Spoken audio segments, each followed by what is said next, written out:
Here from the Ziegler School of Rabbinic Studies, American Jewish University.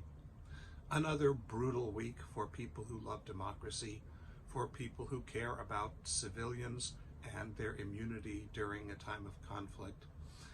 When I'm feeling troubled by the world, who isn't these days, I go to the Torah portion and I take a look at what it has to tell me.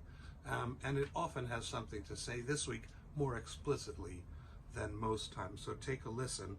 The Torah tells us, "V'tishachet haaretz lifnei ha'Elohim, v'timalei haaretz Hamas." The earth became corrupt before God, and the earth was filled with lawlessness, violence. That's what the biblical word Hamas means. And indeed, Israel is reeling from an assault in which Hamas, a dictatorial, violent, bloodthirsty terrorist group, has assaulted Israel, deliberately going after civilians. They're not casualties on the side. They were the military targets. Hamas murdered almost 2,000 civilians in its initial assault by air and by land. They raped women. They beheaded people. They kidnapped hundreds of children. And those hostages are now being held in terror in Gaza. And the real victims here are the civilians of Israel, Jewish, Christian, Muslim, Druze, and the civilians of Gaza, who are being held under the heel of Hamas. So what do we do when the world is corrupt, when it is full of Hamas, of lawlessness? How do we fight for a world that is a world of justice and of diversity and inclusion? How do we stand up for Israel's right to exist as a democratic, self-determining state, and the right of the Palestinian citizens, civilians, to not be under the heel of a dictatorship and to be able to also enjoy peace and security and self-determination? The first is we can't give up. We cannot afford to give up.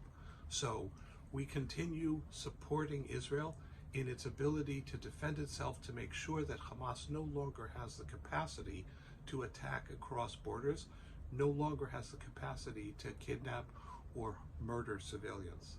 Second, we don't give up on conversation and dialogue between people who are committed to coexistence. At the end of the day, Israelis and Palestinians each have a right to live in peace and security, and for that we must listen to each other. We must resist the urge to criminalize each other. And in that regard, let me say that yesterday there was an attack on a hospital in Gaza. Hamas immediately put out a press release blaming Israel for that attack, and regrettably much of the Western press, certainly all of the Arab press, picked up on that, accusing Israel of having killed 500 people in the hospital. Turns out it was a Hamas missile. Hamas hadn't, beyond the initial attack to Israel, has continued to lob thousands of missiles aimed at Israel. And this one was one of the many ones that malfunctioned and landed on their own people. 500 civilian deaths in a hospital. And if that was terrible when you thought Israel had done it, then you have to admit it's terrible now. So let's continue to have one standard.